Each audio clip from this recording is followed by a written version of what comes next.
Aku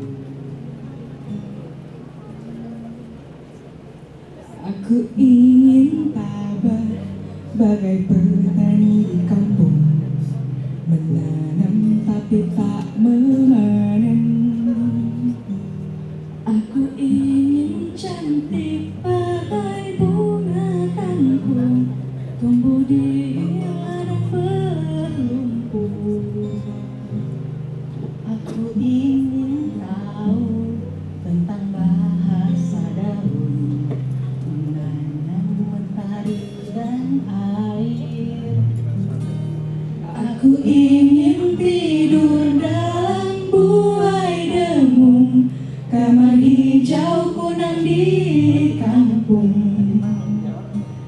Pagi kan terbuat dari mentari, lembut menyinari daun-daun. Sore kan terbuat dari kerinduan burung-burung kepada sarang. Malam kan terbuat dari doa-doa, lebih jernih dari zikir debu.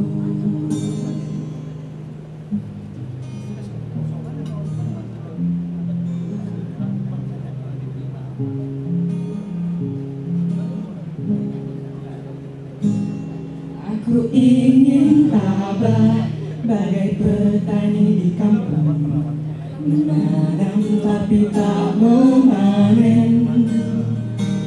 Aku ingin cantik bagai bunga kangkung, tumbuh di ladang berlumpur. Aku ingin tahu tentang bahasa daun, menganyam mentari dan air. Aku ingin tidur dalam buai dengung, kamar hijau kunang. Pagi kan terbuat dari mentari, lembut menyinari daun-daun. Sore kan terbuat dari kerinduan,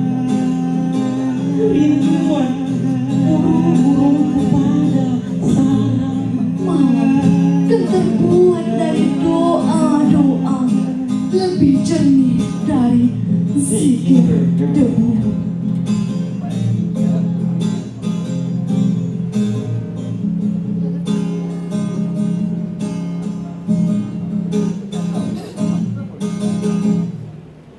Aku ingin tabah bagai petani di kampung, menanam tapi tak memanen. Aku ingin cantik bagai bunga kangkung, tumbuh di ladang berlumpur. Aku ingin tahu tentang bahasa daun, mengenal mentari dan air. Aku ingin tidur dalam buai dengung, kamar hijau kunang di kampung. Pagi kan terbuat dari mentari, lembut menyinari daun-daun. Sore kan terbuat dari kerinduan burung-burung kepada sarang. Malam kan terbuat dari doa-doa, lebih jernih dari zikir debu. Assalamualaikum warahmatullahi wabarakatuh.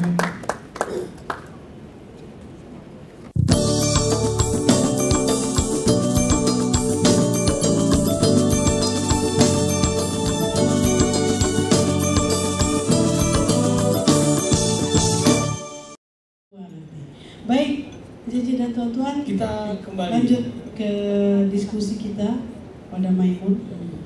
Maimun juga tadi ada berbicara tentang komunitas. Barangkali juga perlu kita singgung-singgung persoalan komunitas. Ya, menarik juga untuk didiskusikan. Ada sebuah anggapan barangkali dari beberapa orang menyebutkan lebih memilih menulis sendiri. Kebimbangannya ketika masuk komunitas, takut kalau karyanya menjadi seragam. Nah, itu barangkali perlu kita apa? Maimun juga kan dari komunitas paragraf. Nah, bagaimana menyikapi pertanyaan seperti itu? Ya, saya pikir sebuah komunitas itu punya katakanlah semacam ideologi dalam berkarya. Semacam saya di paragraf itu memang membebaskan anggota-anggotanya itu membaca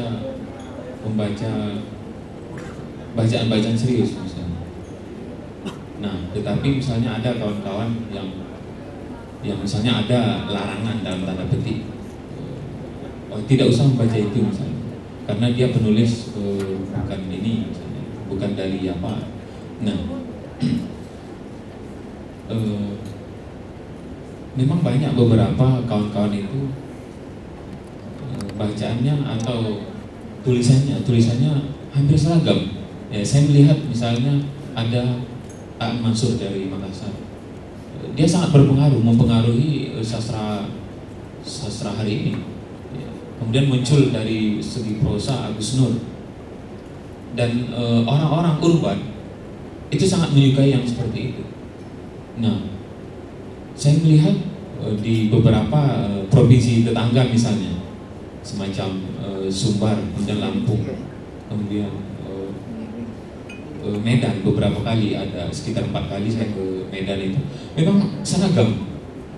Nah, ini kan perlu tidak seragamkan sebenarnya, karena seorang penyair itu atau seorang katakanlah penulis ya, itu memang tidak harus sama, karena dari tubuh saja mereka berbeda, pemikiran ya tentu berbeda, ya mungkin pemahaman tentang bacaan itu masa sama kan, tidak seperti itu. Harusnya berbeda, tulisan itu berbeda, walaupun dia mengusung misalnya ideologi tertentu, tapi jangan misalnya tidak membabi buta. Saya pikir ada misalnya Marie Eflawi itu dari Kupang, dia sajak-sajaknya berangkat dari Bible misalnya, Bible, kemudian kitab-kitab. Begitu juga Joko Pinurbo, dia melihat bahwa ada kekosongan di kitab sucinya. Nah, itu yang dia isi, kekosongan itu. Nah, saya pikir Marie Eflawi itu sangat melawan sajanya. Saya sering misalnya Marie Eflawi ini seorang Katolik, saya melawan dengan puisi. Makanya kemudian muncul misalnya saja ujung pedang, saya mengatakan jelas-jelas di situ. Tetapi itu buktinya misalnya itu masih diterima, tetapi mungkin dengan cara pengemasan yang berbeda. Nah, itu cara saya melawan misalnya ada sajak-sajak yang mempengaruhi ideologi saya misalnya, atau akidah saya lawan dengan akidah saya, dengan kemasan yang berbeda. Hanya memang yang mempengaruhi untuk sama itu pasti ada, tapi harus punya strategi sendiri untuk supaya dia tidak ada belokan. Ya. Kita muncul dengan karya kita sendiri, dengan ciri khas sendiri. Barangkali juga kita perlu perlu dengar tanggapan dari kawan-kawan forum Lingkar Pena terkait dengan pertanyaan saya tadi. Ya, silakan kawan-kawan di forum Lingkar Pena.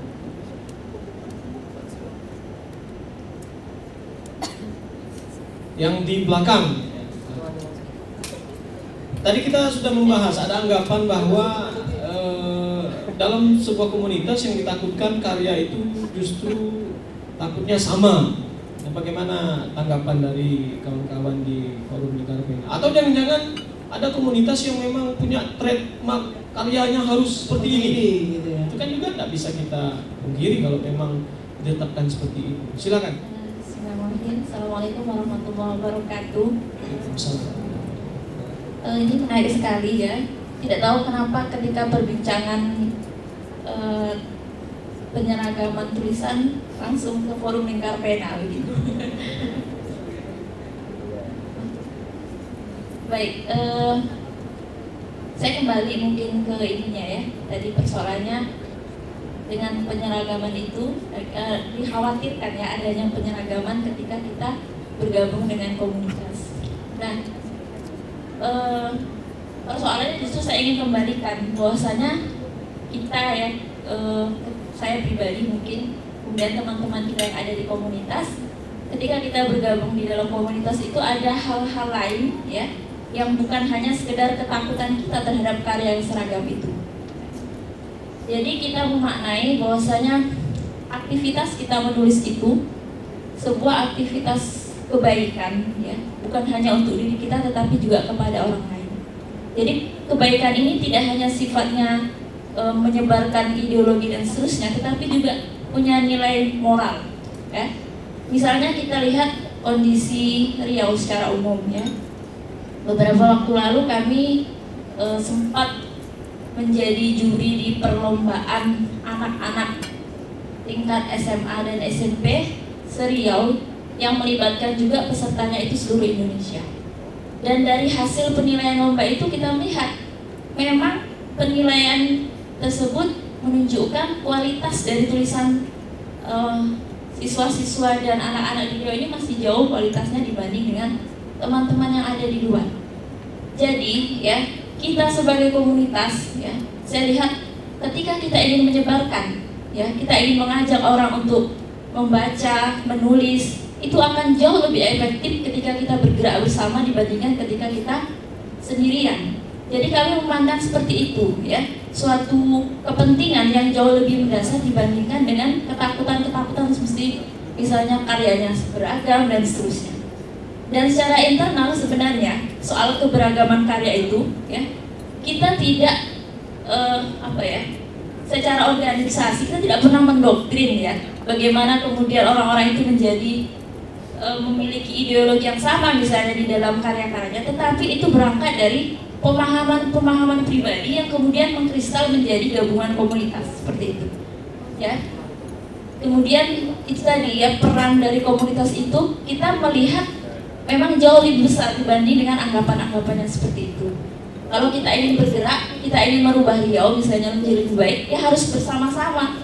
Dan gabungan komunitas-komunitas yang ada di Riau itu juga nantinya juga harus bergerak bersama kalau kita ingin mengkampanyekan supaya orang-orang di provinsi kita ini, terutama generasi mudanya, mempunyai semangat baca yang baik, mempunyai kemampuan menulis yang baik. Seperti itu mungkin ya. Oke, terima kasih. Dengan Ibu kakak siapa?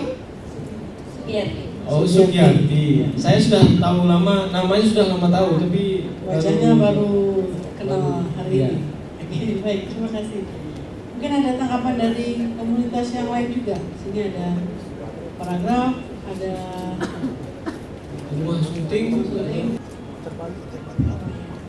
Jadi terkait visi misi ya, tadi yang dipertanyakan. Bahwasanya ketika kita bergabung menjadi satu kelompok ya, kelompok komunitas yang mempunyai cita-cita yang sama ya, memajukan edukasi masyarakat melalui dunia tulis menulis, kita memiliki visi misi organisasi untuk bagaimana kita melalui karya-karya itu bisa menginspirasi orang lain untuk melakukan kebaikan. Barangkali ini sudah menjadi pengetahuan umum ya, yang bukan hanya diketahui oleh forum lingkar pena tetapi teman-teman yang ada di komunitas lain. Tetapi ya, sekali lagi mungkin yang perlu juga menjadi evaluasi bagi setiap karya yang ingin menekankan pada tanda kutip kebaikan ya, itu memang pada kreativitasnya ya. Jadi bukan pada isinya ya, tetapi bagaimana cara pengolahannya menjadi sebuah karya-karya yang kreatif sehingga dia tidak terkesan monoton ya. Dan kalau memang hari ini beberapa karya-karya yang dipandang ini lingkar pena, saya katakan ya, orang sering mengatakan bahwasanya karyanya begini, karyanya sastranya pun ini nggak jelas nih sastranya seperti apa gitu, buat genre baru dan seterusnya. Nah, kita ingin tegaskan bahwasanya memang harus seperti itu, menjadi satu evaluasi ya, bahwasanya kita memang harus meningkatkan kreativitas dari penyajian setiap karya itu. Tuh ya evaluasi dari kami terhadap beberapa anggapan mungkin beberapa teman komunitas dan seterusnya yang mengenal Forum Lingkar Pena sejauh ini. Itu saja. Ya, terima kasih. Baik. Jelas kayak maksudnya Ya. dengan ada komunitas kekuatan itu lebih terbangun. Dan saya juga perlu katakan lemparan pertanyaan itu tadi sebenarnya tidak ada maksud apa-apa Ibu Is ya. Maksudnya karena kebetulan komunitas banyak di sini malam ini dan yang ramai itu dari komunitas Forum Lingkar Pena. Kalau saya pribadi karya-karya kawan-kawan dari Forum Lingkar Pena, Ahmad Hijazi, kemudian Alam Berkembang, kan saya juga baca. Saya kira kita tidak bicara dalam konteks keragaman itu. Keragaman yang kita masukkan tadi itu ya maksudnya corak bentuknya, bukan keragaman misalnya harus begini, enggak. Maksudnya di situ ya Bu. Pesan yang ingin disampaikan. Tapi menarik sekali bahwa yang kita tulis itu memang memberikan inspirasi supaya orang berbuat kebaikan. Itu dia. Jadi karya kita itu memang bermanfaat ya, itu menarik sekali. Oke, baik. Kita lanjut pembacaan puisi. Puisi lagi. Ya. Ya. Ada Puisi. apa kepada Ayahanda Husnul Abadi untuk membacakan sebuah puisi. Terasing soalnya Jeff. Aku yang paling tua. Makanya aku cari sasarannya itu Pak Taufik Effendiari ya. Kebetulan satu arah lah.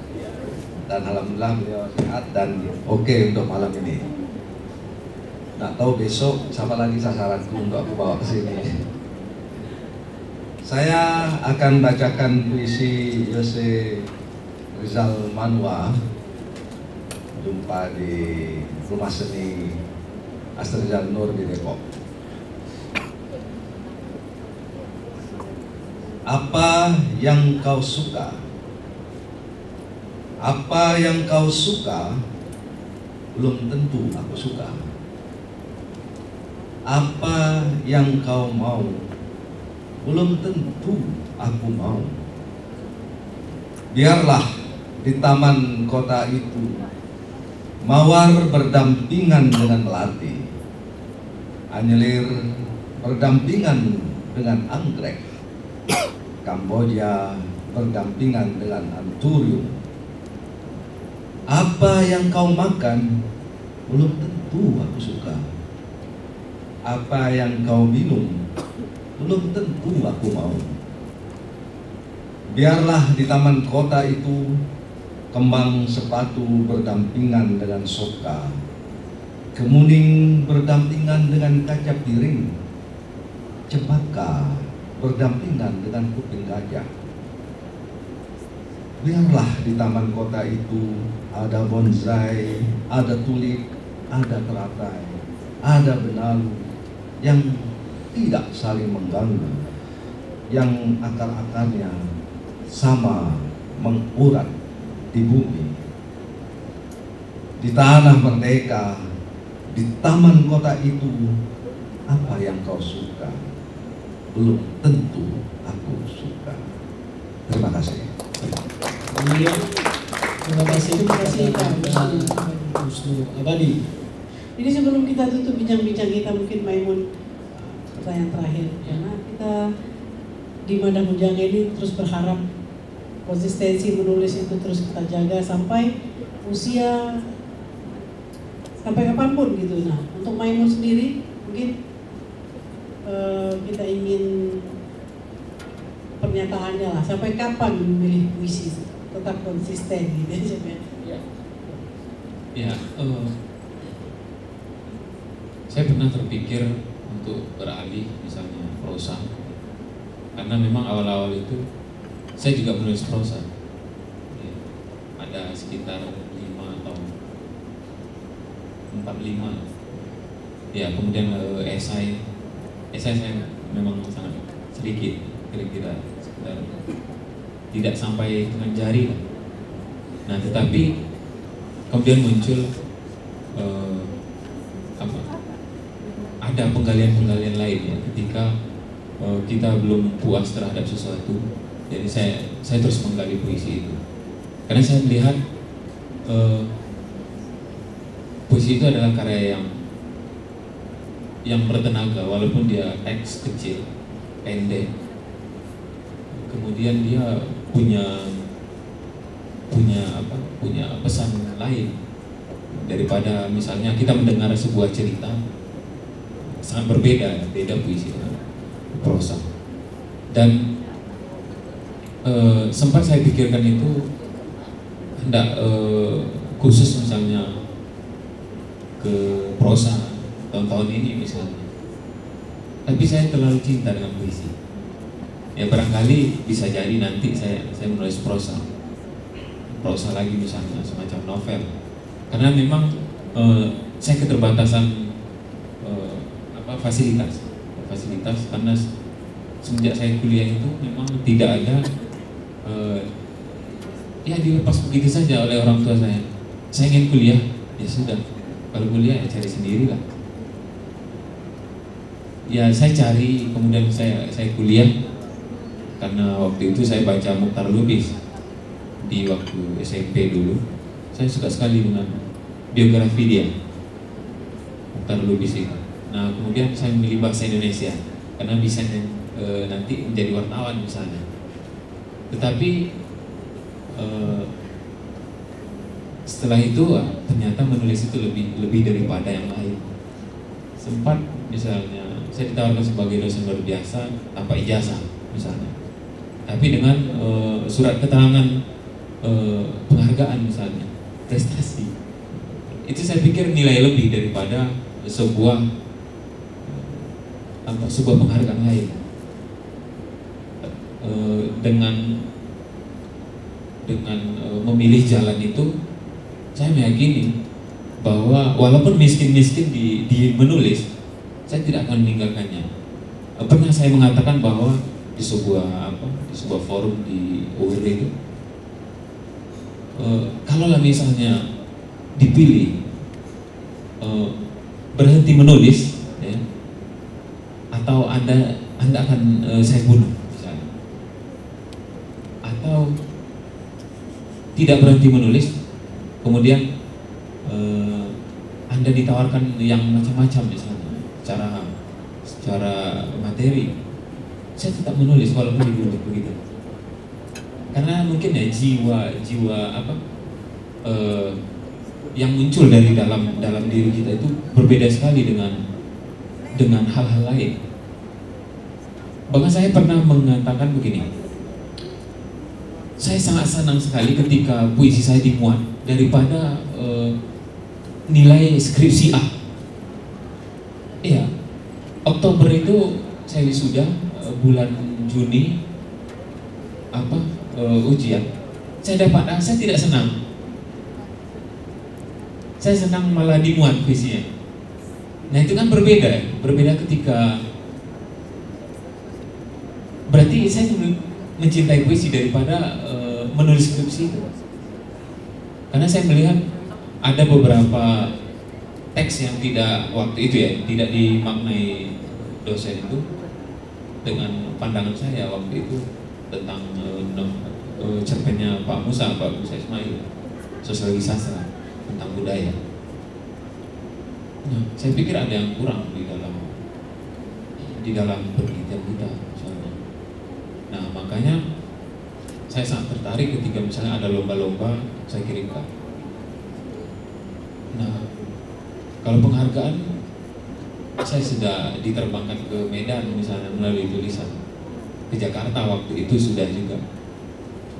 Nah, kebetulan Februari ini masuk ILTF 2016, itu masuk 16 besar di 253 naskah di Cimahi. Pak Maman Mayana sebagai juri. Nah itu saya pikir penghargaan yang besar. Makanya saya rasa sulit untuk saat ini. Tapi apalah artinya puisi ya? Kalaulah terpisah misalnya dari peristiwa-peristiwa sosial. Nah itu. Oke, baik. Jadi tidak akan meninggalkan puisi ya.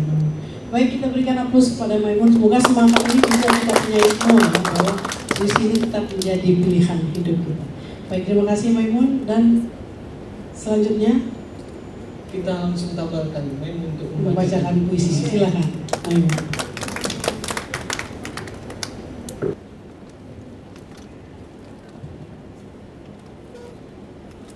Assalamualaikum warahmatullahi wabarakatuh. Saya akan membacakan sebuah puisi masuk 5 besar di UGM tahun 2015 ini. Tapi sayang tidak menang dari ratusan naskah. Kalau Anda membaca beberapa puisi, saya tetap menyelipkan nilai-nilai dakwah di dalam. Saya suka sekali dengan misalnya Khalid bin Walid, karena mungkin kekaguman ini pedang dari Tanah Batu. Pada mulanya kau suka wangi kopi, cengkih dengan kuntum harum pagi, pala dan segala yang penuh rempah yang menggoda hidung moyangmu. Dan kami anak-anak kelerek yang terus tumbuh, yang kau sebut sebagai abtenaren busuk. Selain itu, inlander yang terkutuk. Pada mulanya kami hanyalah tubuh bergetah. Kami tak kenal zending-zending yang kau kirim. Coba kau tengok, coba kau cium keringat kami, bau kopi dan pecahan batu, bau abu dan bara api. Kami hanyalah mengenal parmaniken, manik-manik, kulit tulang gading, kepek dari perak dan tembaga Portugis. Tekstil, logam, porselen kami tukar dengan cendana. Dan kabar terakhir kau bawa ke negerimu, kulit manis kabur baru sorotan gaharu yang menyimpan ribuan kenangan haru. Pada mulanya tubuh kami juga beraroma laut. Baunya asin. Kau kata kami bacin. Kau kenalkan kami senapang meriam tombok untuk merebut wangi kopi, harum cengkih, aroma pala, rasa rempah. Dan kau sekali lagi menyebut kami kelerek dari Sumatera, Tanah Batu, Bukit Tinggi, Sibolga, Barus.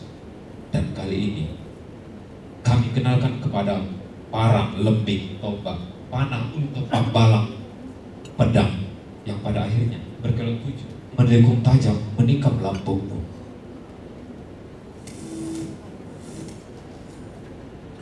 Baik, puisi yang kedua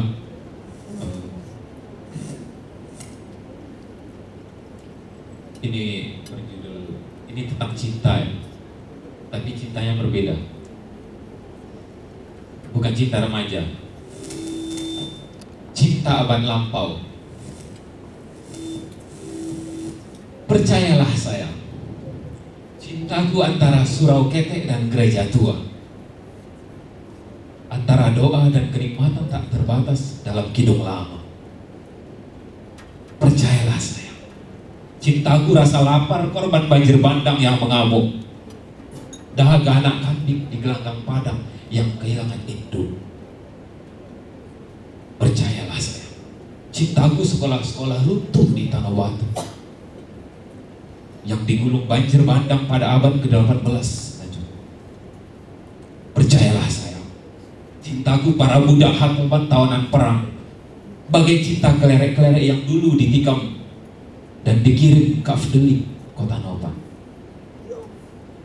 Percayalah sayang, cintaku guguran bunga kopi dan sejumlah rempah yang ditanam inlander di Natal dan kelak kau petik sebagai sejarah. Percayalah sayang, cintaku tak daif, rasa pahit di lidah orang-orang usai suluk, 40 hari tanpa daging berdarah di surau Paduri yang tak pernah lapuk. Padang 2016. Assalamualaikum warahmatullahi wabarakatuh. Baik cincin tuan-tuan dan puan-puan serta pemirsa RTV di rumah, selanjutnya kita akan saksikan pembacaan puisi dari seorang penulis perempuan yang juga punya energi menulisnya ya luar biasa juga ini. Kita panggil rekan kita Ciki Wahab. Kami persilakan. Puisi Afianti Ahmad.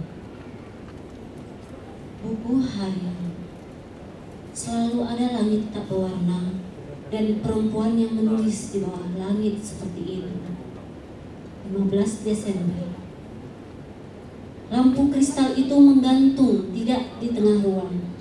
Cahayanya ragu di seberang meja. Tanganmu yang pucat langsat memberi kode agar tirai-tirai dibuka. Aku beranjak, tapi kamu berbisik, tidak sekarang. Di luar, jalan-jalan bercabang seperti argumen yang membosankan. Sesekali derung mesin mobil menyela ruang. Gelap mengosongkan tubuh ke jendela. Di sini, akar-akar pohon menjalar seperti ular dan melilit kaki-kaki kursi hingga tak bisa beringsut. Makan malam entah keberapa, dan aku, kamu masih meninggalkan pertanyaan berdenting di atas piring. Beranikah kita? Akan tiba satu waktu di mana kita harus menjawab akhirnya. Sebelum puding pencuci mulut, sebelum dingin menyamarkan keriput, kita telah cukup mengukur hidup dengan bercangkir-cangkir kopi dan bertumpuk novel. Lihat, sel yang melingkar di lehermu sudah menumbuhkan jamur yang subur dan rambutku semakin tipis. Bagaimana kita akan menyelesaikan ini? Dengan laku, dengan dusta? Kita belum gila. Kamu kembali menutup semua dengan memesan kopi, dan aku tidak akan ada waktu yang baik. Cahaya lampu menua. Aku masih bisa mendengar musik dari ruang yang jauh. Satu hari, tempat kita mulai segalanya. Bukan dengan firman, cuma kata-kata yang terjepit di antara lidah dan langit yang tak berwarna. 20 Desember. Hari ini kita batal menonton film tentang kita. Tak seorang pun pernah menemukan kita. 28 Oktober. Hujan mengubah jalanan musim kemarau semacam cermin yang mengganti namaku jadi biru. Kita adalah sepasang roh yang dikutuk gentayangan selamanya. Dan hari ini, di tikungan itu, kita kembali bertabrakan. Tak ada guru juga petir. Kita cuma saling bercakap dengan datar dan menatap. Aku menawarkan payung, kau mengangguk. Lalu kita pulang bersama dengan teduh. Jalan-jalan sempit, tangga yang bersambung, dinding-dinding yang saling berdesak, tapi telah tebal pada klaustrofobia. Polisi yang basah kuyup, kucing hitam yang menggigil di atas tembok, pintu-pintu yang terkunci, apartemen-apartemen kosong, jendela yang tak memantulkan apa-apa selain gelap. Tak ada yang lebih jauh dari bentang di balik tirai hujan di tepi payung.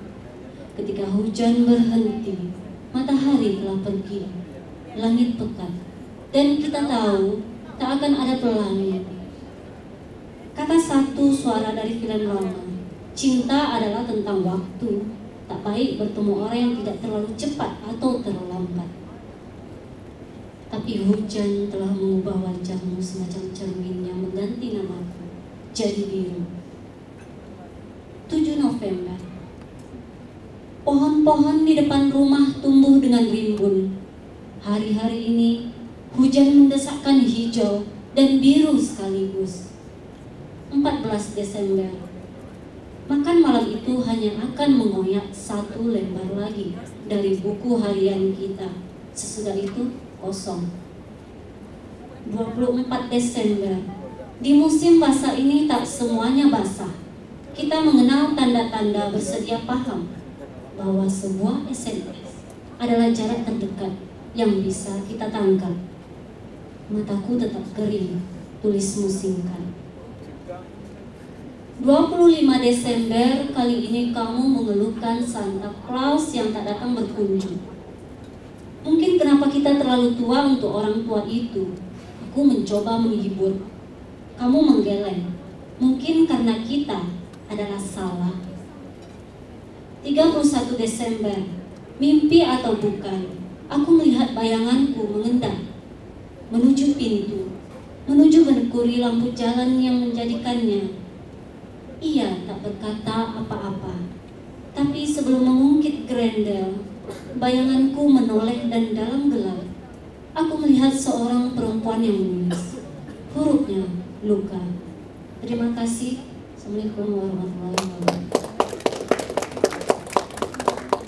Berikut ini akan kita saksikan pembacaan puisi dari salah seorang yang mencintai puisi katanya. Kami persilakan Saudari Vivi untuk membacakan puisi.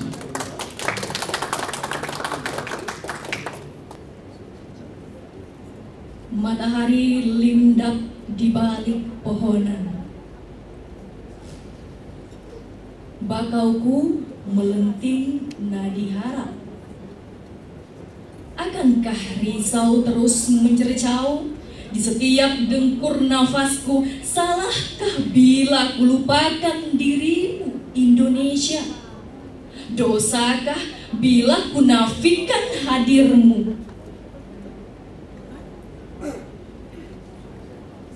Beri gelar kau pembual, bak perut buntal berisi angin, kian digelitik kritik gembungmu makin angkuh. Dan kau luput dari ridho awan yang beri sepoi di setiap senar air tuahnya.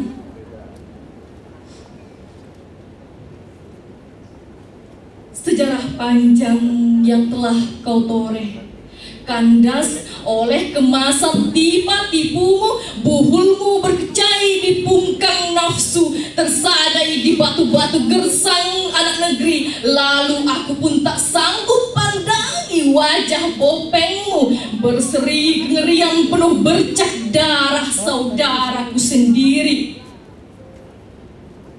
Kulihat bayang meratap di jerawat batumu, beribu jiwa simpan tangis untuk luka yang kau semai pada mereka. Kengerian itu kian merah saga, takutku dan tangisku pun kian melaung. Bulu roma gunung ladang tikam hatiku, ku rebah siang kesenja agar negeriku tak tenggelam dalam puncahan ambisimu.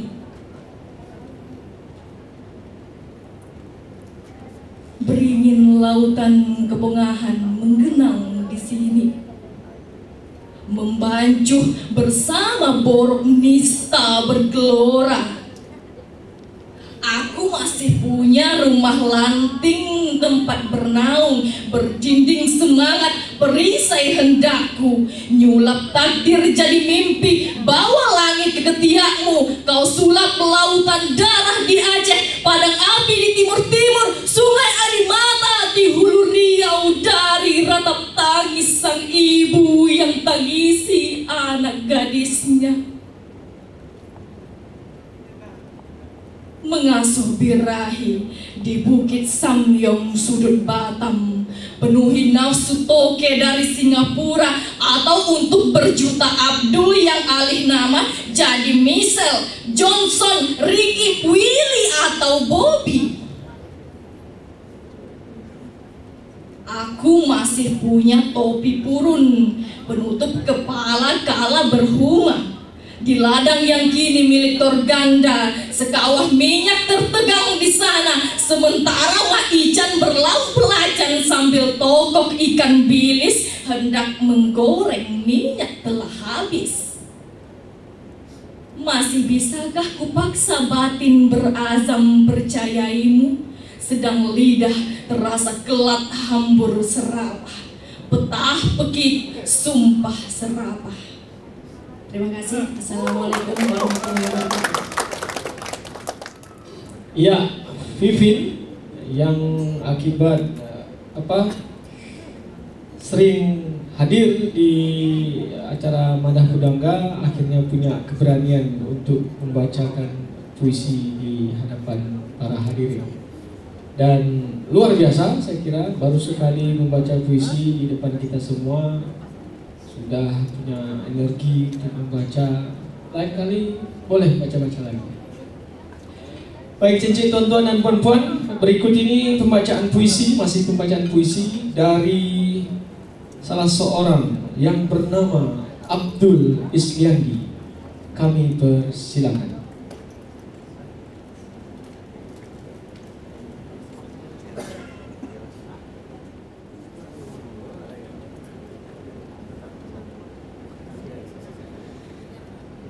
Kutore luka di desamu, karya Novianti.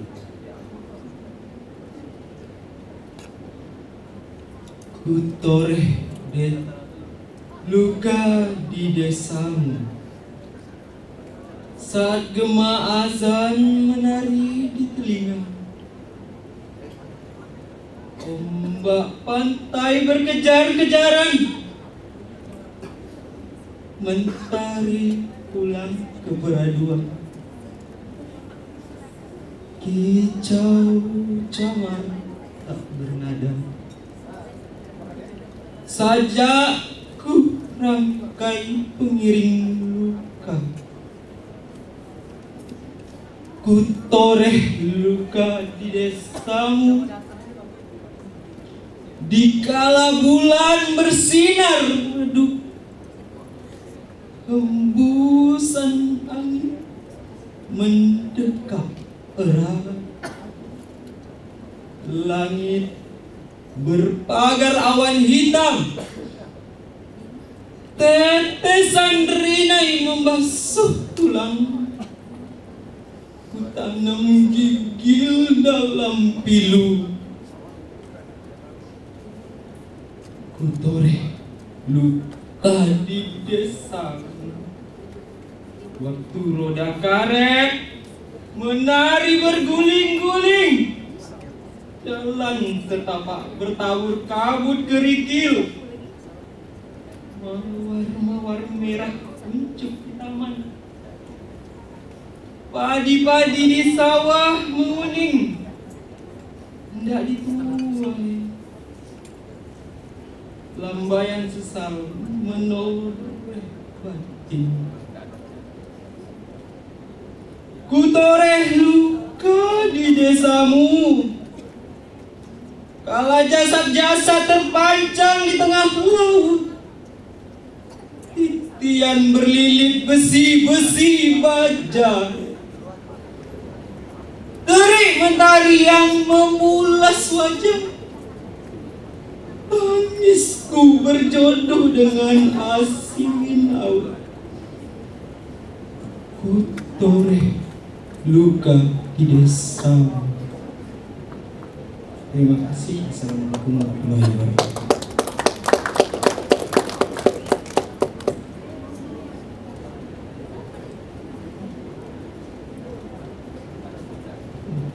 Oke, baik, terima kasih.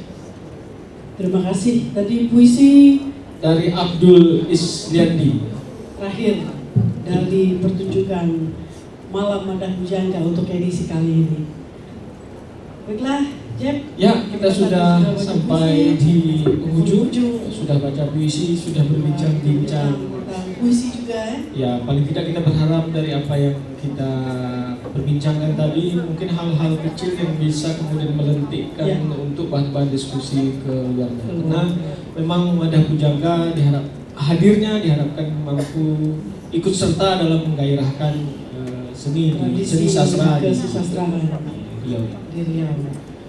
Baik. Baiklah, cincin dan tuan-tuan, terima kasih atas kehadiran dan sudah studi membaca puisi juga. Kita bertemu lagi 2 minggu akan datang. ya. Tapi tayang televisi kita tetap setiap Rabu malam pukul 20 waktu profesional. Sekali lagi kami ucapkan terima kasih kepada Pak Taufik Effendi Arya, Pak Muslim Abadi, kawan-kawan Forum Lingkar Pena, kawan-kawan dari komunitas yang lain yang setia hadir di acara malam Madah Pujangga. Terakhir, Assalamualaikum warahmatullahi wabarakatuh.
Senyummu tinggal sekuntum, senyummu tinggal sekuntum.